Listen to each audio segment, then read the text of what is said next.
Ya, pemirsa, Menteri Kesehatan Terawan Agus Putranto menyatakan virus corona bisa sembuh sendiri. Ya, benarkah pasien yang terinfeksi virus corona bisa sembuh sendiri?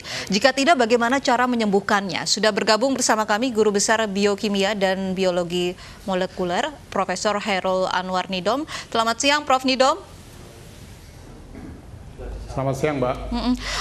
Prof. Nidom, Menkes mengatakan bahwa pasien terinfeksi virus corona ini bisa sembuh sendiri. Apakah ini artinya virus corona atau COVID-19 ini bukan penyakit atau virus yang berbahaya sehingga masyarakat tidak perlu panik begitu? Istilahnya bukan berbahaya, tapi memang virus ini ada dua macam, yaitu virus yang low pathogenic, di mana tempat penempelannya adalah di daerah saluran napas atas. Kemudian yang highly pathogenic, yaitu reseptornya atau penempelannya di daerah paru.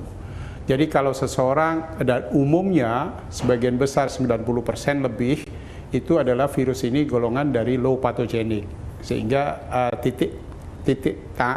reseptornya ada di saluran pernapasan atas.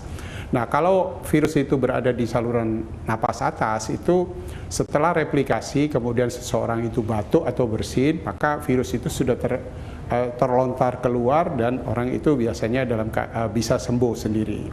Yang menjadi masalah adalah tatkala virus ini yang highly pathogenic, di mana titik reseptornya ada di paru-paru.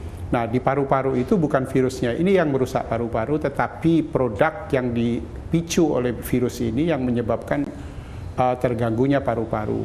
Sehingga dia mengalami kesulitan di dalam pernapasan, mengambil oksigen dan sebagainya. Sehingga tatkala orang ini ada komplikasi yang lain, maka biasanya lebih fatal. Itu artinya virus ini akan sembuh di pasien yang positif corona dengan sedang ke ringan begitu ya, Dok ya? Kalau highly yang seperti dokter sampaikan tidak mungkin.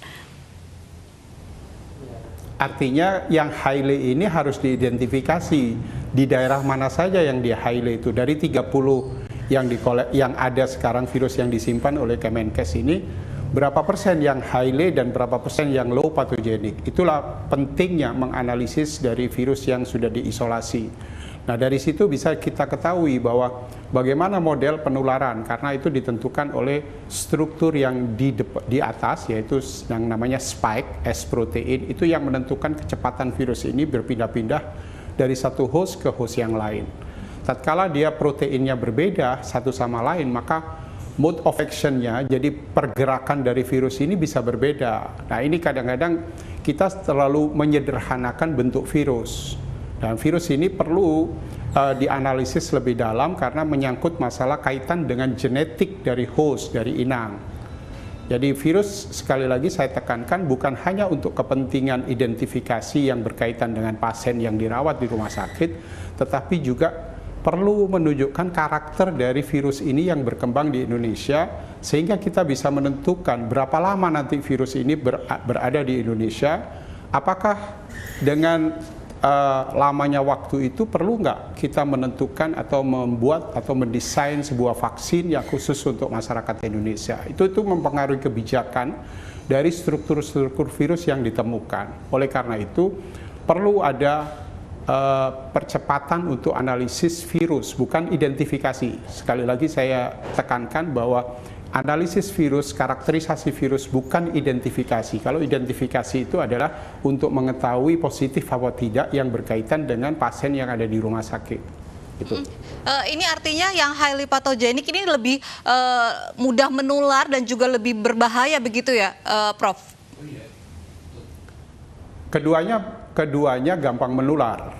Jadi tatkala dia bersentuhan dengan pihak lain, maka dia mudah sekali untuk menular. Tetapi efek patogenisitasnya berbeda.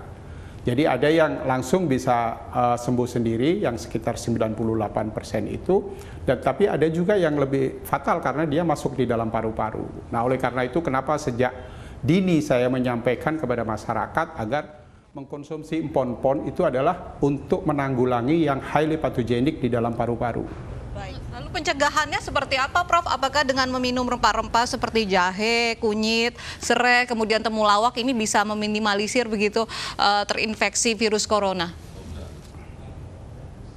Iya, jadi efek dari empon-empon itu jahe, jahe merah atau yang lain-lain, kemudian kunyit, serai dan temulawak terutama, itu adalah mempunyai kandungan kurkumin dan gingerol.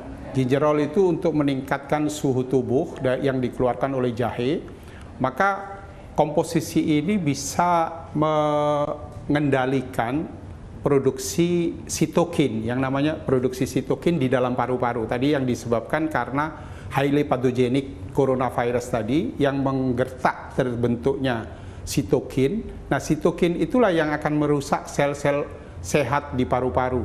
Jadi bukan virusnya saja, tetapi sitokin itu. Nah, komposisi empon-empon itu adalah dalam rangka mengendalikan produksi sitokin supaya menjadi normal. Akibatnya apa? Sel paru yang sehat tidak terpengaruh oleh produksi sitokin. Jadi kondisi tubuh seseorang itu betul tetap ada virusnya, tetapi dia bisa menahan virus itu karena kesehatan dari sel paru itu. Nah, oleh karena itu sebaiknya masyarakat mengkonsumsi dan tidak istilahnya berperilaku hidup sehat tadi. Baik, Prof, kalau tadi Anda menyebutkan virus ini bagian dari flu begitu, apakah bisa diatasi dengan vaksin flu, Prof? Vaksin flu diberikan itu supaya tidak terjadi komplikasi karena target organnya itu hampir sama. Jadi flu itu juga di daerah saluran pernapasan. Kemudian baik itu flu seasonal maupun flu burung itu di daerah pernapasan sampai paru. Jadi pemberian vaksin influenza itu juga bisa dipertimbangkan untuk mencegah terjadinya komplikasi. Jadi jangan sampai bahwa ada coronavirus pada saat yang sama dia juga mengalami infeksi influenza. Gitu. Baik, terima kasih Prof. Nidom sudah bergabung bersama kami dan juga atas penjelasannya terkait dengan virus corona ini.